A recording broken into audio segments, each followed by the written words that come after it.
बैसाख के महीने में किसी भी अष्टमी तिथि को 12 महीने में शुक्ल पक्ष कृष्ण पक्ष की अष्टमी तिथि पड़ती है। यदि किसी भी अष्टमी तिथि को अगर किसी ने नियम बनाया 5 अष्टमी का, 8 अष्टमी का, 7 अष्टमी का, एक कनेर का पुष्प शिव जी के शिवलिंग को समर्पित करना, अशोक सुंदरी के स्पर्श करना, और जो जलाधारी होती है, जैसे ये शिवलिंग है, ये जलाधारी है, तो पहले शिवलिंग पर स्पर्श, फिर अशोक सुंदरी का स्पर्श, फिर जलाधारी पर कनेर का पुष्प शिव जी की ओर मुख कर कर, अर्थात जैसे मानो ये कनेर का पुष्प है, तो ऐसा शिवलिंग का स्पर्श करते हुए जलाधारी पर जो समर्पित करता है, भगवान शंकर उसके मन की कामना को पूर्ण जरूर करते हैं। एक कनेर का पुष्प। आपके घर में छोटा सा शिवलिंग विराजमान, निवेदन है जहां पर भी शिवलिंग आपके घर में विराजमान है, अगर छोटी सी कटोरी में एक बेलपत्र को आप नीचे रखिए, छोटी सी कटोरी उस बेलपत्र के ऊपर रखकर उसमें थोड़ा सा मधु शहद शंकर भगवान की साक्षी में शिव जी के सामने अगर शुक्रवार रखना प्रारंभ कर दो, धीरे धीरे संपदा की वृद्धि अपने आप होना प्रारंभ हो। विवाह नहीं हो रहा तो टेंशन में पड़ गए, लड़की 28 साल 30 साल का लड़का हो गया, विवाह नहीं हो रहा, कुछ मत करो।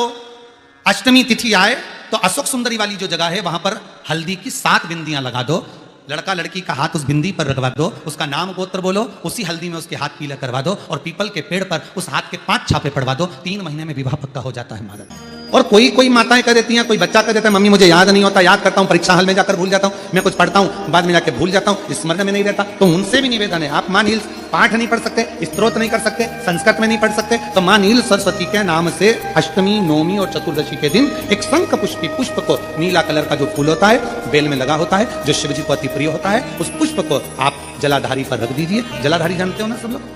शिवलिंग पर नहीं, जलाधारी पर रख दीजिए और जल चढ़ाना 7 बार प्रारंभ करिए। बाबा देव अधिदेव महादेव आपको याददाश्ता में प्रवर करेगा। परीक्षा हॉल में जितना तुम याद कर कर गए हो,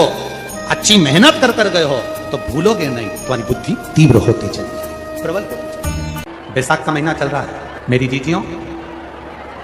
मिट्टी के पात्र का जल, मिट्टी के पात्र का जल, कोई मटकी हो, मटकी नहीं हो तो कोई दिया हो, कोई कुल्लड़ हो, उसमें जल भर कर रखो पूरी रात,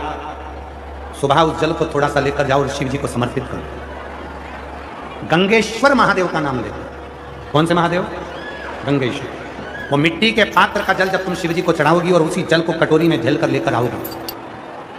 उसी जल को जब तुम कटोरी में झेल कर लेकर आओगे, जिनकी आंखों में रोग हो जाता है, श्रवण शक्ति में रोग हो जाता है, जिनके फेफड़ों में से सांस लेने में आवाज आती है खरखराहट की, जिनकी नासिका का स्वर बंद रहता है, कोई ना कोई स्वर उसके बंद ही रहते हैं नासिका के, उस व्यक्ति को यदि बैसाख के महीने में मिट्टी के पात्र में रखा हुआ रात्रि का जल गंगेश्वर महादेव के नाम से शिव जी को चढ़ाया जाता है और वही जल को उस व्यक्ति को पिलाया जाता है, तो नेत्र, श्रवण, नासिका और जो फेफड़ों में से खरखराहट की आवाज आती है वो धीरे धीरे अपने आप बंद होना प्रारंभ हो जाती है। गंगेश्वर। और इसी जल की प्रधानता, इसी जल की प्रधानता गंगेश्वर। और शुक्रवार के दिन माता लक्ष्मी के लिए अग्नि में आहुति दीजिए। महाराज शाम के समय पर सूर्यास्त के पहले शिव महापुराण की कथा कहती है, अग्नि पुराण कहती है, नर्मदा पुराण कहती है, लिंग पुराण कहती है कि बेलपत्री के वृक्ष के नीचे, नीचे तो नीचे वो भी जाने तो यहां तक वर्णन किया शिव महापुराण में तो कि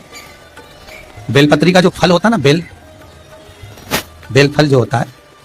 कहते हैं अगर किसी व्यक्ति के यहाँ लक्ष्मी की कमी होती है, संपदा की कमी होती है, जिसके यहाँ पैसा नहीं आता, धन नहीं आता, तो बेल का जो फल होता है, बेलपत्री का जो फल होता है, उस फल के गूदे को, बेलपत्री के फल का गुर्दा निकाल लो, सुखा लो, गाय के घी में उसको डुबो लो और शुक्रवार के दिन माता लक्ष्मी के लिए अग्नि में आहुति दीजिए। महाराज शाम के समय पर सूर्यास्त के पहले ये जो आहुतियां हम बेले के गुर्दे के फल की गाय के घी में डुबोकर माता लक्ष्मी और भगवान विष्णु के नाम से देते हैं, महाराज 2 या 3 शुक्रवार करोगे, लक्ष्मी की कभी कमी नहीं आती, संपदा बढ़ती है। एक प्रयोग और कर देखना, कभी अगर मौका मिले आपको तो प्रयोग कर देखिए। लिंग पुराण के अंदर लिखा हुआ है, शिव पुराण में, लिंग पुराण में और स्कंद पुराण में कहा गया है कि अगर किसी ने बेले के फल को बेले के फल का अगर थोड़ा सा भी गुर्दा पाया है, बेले के फल को खाया हो या बेल का रस पिया हो या बेल के फल का जूस पिया हो, अगर वो व्यक्ति का अनायास किसी कारणवश प्राण भी छूट गए हो, तो शिव महापुराण की कथा कहती है कि 27 दिन तक वो बेल के फल का रस उसके नस नस में रहता है, तो उस व्यक्ति को यम नहीं छूते, वो कैलाश पर निवास करता है। मर भी जाता है तो अधोगति में नहीं पड़ता, नरक नहीं भोगता, वो बैकुंठ पद का कामी हो, बैकुंठ का निवासी।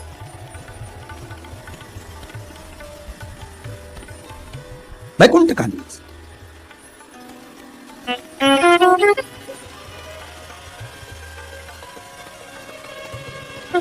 ये जो शिव जी को चढ़ती बेलपत्री हुई, शमी पत्र हुआ, मदार का पुष्प, आंकड़े का जो पुष्प हुआ, ये सब साधारण नहीं है साहब। शंकर का एक एक गुण तत्व ग्रहण करने वाले, शंकर का अनुमोदन करने वाले, शिव को एक एक वस्तु जो चढ़ने वाली साधारण नहीं। शुक्रवार के दिन बेलपत्री के वृक्ष के नीचे बैठकर घृत का दिया लगाकर शरीर में जो रोग है उसका स्मरण कर शंकर जी से विनय कर हे भोलेनाथ, आपने शुक्र देवता को संजीवनी मंत्र दिया है, तो क्या आप मेरे को वो मंत्र प्रदान नहीं करोगे? मेरे रोग, मेरी बीमारी, मेरे दुख को आप नहीं हरोगे? शिव से कहो, ये शरीर आपने दिया है और भजन करने के लिए दिया है, स्मरण करने के लिए दिया है, कीर्तन करने के लिए दिया है, तो संभालोगे भी आप। और बेलपत्री की ओर मुख कर घी का दिया लगाकर महामृत्युंजय मंत्र का स्मरण कर लेने पर धीरे धीरे धीरे धीरे धीरे धीरे वो रोग समाप्ति की ओर आता चले जाता। बैसाख के महीने में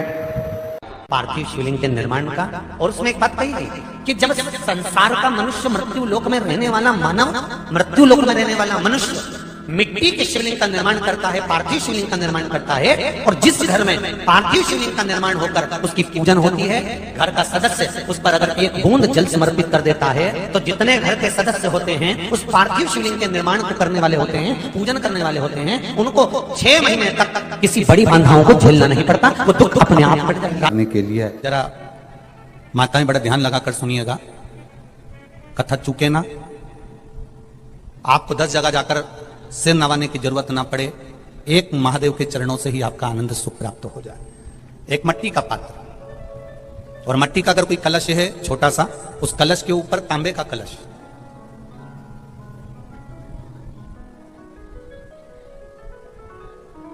माता प्रसूति, दक्ष प्रजापति और माता वीरणी, इन तीनों का स्मरण कर जो बड़ के पेड़ के नीचे जो शिवलिंग हो, बड़ के पेड़ के नीचे जो शिवलिंग विराजमान हो, चाहे वो ओटले पर हो, चाहे वो पत्थर का हो, चाहे वो सीमेंट का हो, चाहे वो कंकर का हो, चाहे वो मार्बल का हो, चाहे वो जिस भी चीज का हो, बड़ के पेड़ के नीचे जो शिवलिंग हो, उसमें सीधे जब आप कलश लेकर जाएंगे तो मिट्टी का पात्र, उसके ऊपर तांबे का पात्र भरा हुआ, दोनों को एक साथ पकड़ कर ले जाएंगे। पर जब आप शिवलिंग पर दक्ष प्रजापति, प्रसूति और वीरणी, इन तीनों का नाम लेकर सीधे हाथ में मट्टी का पात्र, उल्टे हाथ में तांबे का पात्र लेकर धीरे धीरे शिवलिंग पर जल समर्पित करेंगे, और उस जल का पान उसी बट वृक्ष के नीचे दोनों पति पत्नी अगर पान कर लेते हैं और संतान की कामना कर लेते हैं, तो भी मेरा महादेव संतान प्रदान करता ही करता है। पर यह जो क्रम किया जाता है, ये केवल बैसाख के महीने में ही किया जाता है, इसके सिवाय इसको आप अन्य महीनों में नहीं कर सकते, केवल एक बैसाख में। और हम तो कहेंगे बैसाख महीने की जब शिवरात्रि आए, या बैसाख महीने में अष्टमी तिथि आ जाए, या बैसाख महीने में सोमवार का दिन पड़ी जाए, तो प्रयास करना कि आप संतति के लिए, संतान के लिए आप ये प्रयोग कर सकें। कभी एक विचार करिएगा कि नरसिंह अवतार बैसाख के महीने में हुआ, कुर्मा अवतार बैसाख के महीने में हुआ, हयग्रीव अवतार बैसाख के महीने में हुआ, परशुराम अवतार बैसाख के महीने में हुआ, माता जानकी का अवतार बैसाख के महीने में हुआ। आखिर बैसाख के महीने में, माधव महीने में इतनी महत्वता क्यों?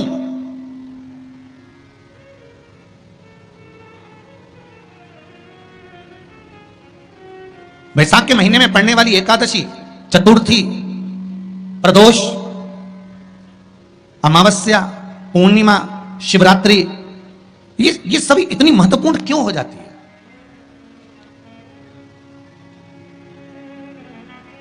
इसकी महत्वता इतनी प्रबल क्यों हो जाती है? किस लिए? क्योंकि बैसाख का जो महीना पड़ता है, सूर्य की संपूर्ण तपन, सूर्यदेव अपने पूर्ण तेज के साथ में मृत्यु लोक के निवासियों पर, चाहे जलचर हो, थलचर हो, वायुचर हो, चाहे जो जीव हैं, उस पर जब किरण फेंकते हैं तो संसार का जो मनुष्य है उस पर जब ताप पड़ता है, तो ताप पड़ने के कारण उसके मुख से भगवान का नाम निकल ही जाता है, स्मरण नाम निकल ही जाता है। जब उसके मुख से भगवान का नाम निकलता है तो वो भगवान की शरणागति खुद ग्रहण कर लेता है स्वयं। शरणागति ग्रहण कर लेना। बैसाख की पोथी पढ़ते हो आप लोग? आप में से अगर कोई पढ़ता हो बैसाख महीने की पोथी, तो उसमें एक वर्णन आता है। गीता प्रेस गोरखपुर के कल्याण अंक में भी आप ये पावन बैसाख चरित्र श्रवण कर सकते हैं। उसमें बैसाख महीने की पोथी में 10वें दिवस की कथा में 10वें अध्याय में एक व्याध और शंख मुनि का चरित्र आता है।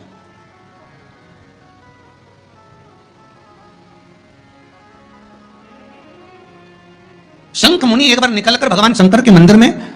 जल समर्पित करने के लिए जा रहे थे, और शिव मंदिर की ओर जाते बीच मार्ग में चलते और वो शंख मुनि जब शिव के मंदिर में पहुंचे, शंकर भगवान के मंदिर में जाकर उन्हें दर्शन किया, जल का पात्र उठाया और वो जल का पात्र उठाकर जब भगवान शिव को समर्पित कर रहे थे, तो उसी समय जल का पात्र उठाकर जब शंकर भगवान को समर्पित करा गया और शंख मुनि निकलकर जब बाहर आ रहे थे, आते आते शंख मुनि के मन में एक भाव उत्पन्न हो गया कि जब हम भगवान शिव को कुछ वस्तु समर्पित करते हैं तो उसका फल, उसका पुण्य फल हमें कितने समय में प्राप्त होता है। ये शंख मुनि के मन में एक विचार जागृत हो गया, शंख मुनि के मन में एक भाव जागृत हो गया। उसका नाम है नील, इसलिए शिव जी का नाम नीलंबेश्वर महादेव पड़ा। मेरी कई जीजियां कहती हैं, कई माताएं कहती हैं कि गर्भाशय में गांठ हो गई, गर्भाशय को डॉक्टर ने कह दिया कि खराब हो गया है। कई माताएं कहती हैं कि किसी ने हमारी कोख बांध दी है। कोई कहती है कि मेरे रजो धर्म से जुड़ी हुई तकलीफें चल रही हैं। कभी रजस्वला धर्म बढ़कर आता है, कभी रजस्वला धर्म घटकर आता है। कभी इतना कष्ट होता है रजो धर्म में कि पेट दर्द ही दर्द करता है। कई पुरुष ऐसे हैं जिनको पेट में कहीं ना कहीं यूरिन से जुड़ी हुई प्रॉब्लम हो जाती है, कहीं ना कहीं किसी ना किसी रूप में प्रोस्टेट या आदि बीमारियां उसको घेर लेती हैं, उसको तकलीफ आने लगती है। तो मेरे शिव जी का एक नाम है नीलांबेश्वर महादेव। सभी लोग बोलेंगे प्रेम से, बोल नीलांबेश्वर महादेव की, हर हर महादेव, श्री शिवाय। शिव जी का एक नाम है नीलांबेश्वर महादेव। वामन पुराण पृष्ठ संख्या 12 अध्याय 2 में वामन पुराण में श्री वेदव्यास जी वर्णन करते हैं, शिव जी के कमर में एक सर्प बंधा है जिसका नाम है नील। नील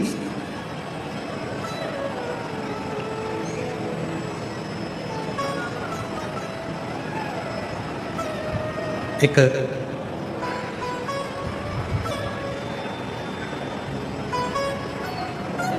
जैसे बेलपत्री है, ध्यान दीजिएगा, थोड़ा सा स्मरण करिए।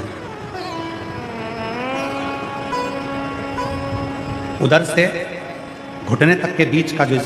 भाग है, अगर इस भाग में कहीं पर भी गांठ पड़ी हो, कोई तकलीफ हो रही हो, रजो धर्म से जुड़ी हुई, गर्भाशय से जुड़ी हुई, बच्चानानी से जुड़ी हुई, या पुरुषों में भी अगर कोई तकलीफ उधर से लेकर जंघा के बीच में अगर कहीं कोई, अगर किसी कामना के वश अगर हम दीप लगा रहे हैं या हमारे मन में कोई भाव उत्पन्न है और हम बाबा से कहना चाहते हैं कि बाबा मेरा ये कार्य है आप पूर्ण करिएगा, तो फिर शिव मंदिर में भी लंबी बाती का दीप आप प्रदोष या सोमवार की अष्टमी या सोमवार या आप शिवरात्रि को बाबा से निवेदन कर कर लगा सकते हैं। हाँ, विशेष जब कोई एक बहुत बहुत बड़ी बात हो और आपके कार्य में कहीं अटकल हो रही हो, तो एक ही दीप में दो बाती, शिव और शक्ति, लंबी बाती बनाई, शिव और शक्ति के नाम से दो बाती एक साथ एक दीप में भी लगा सकते हैं। पर कब? जब विशेष कोई आपका कार्य हो और वो अटक रहा हो, विशेष कोई कार्य, और आप बाबा से प्रार्थना कर रहे हो, तो दो बाती का भी प्रयोग आप कर सकते हो। ऐसे शिव तत्व को जान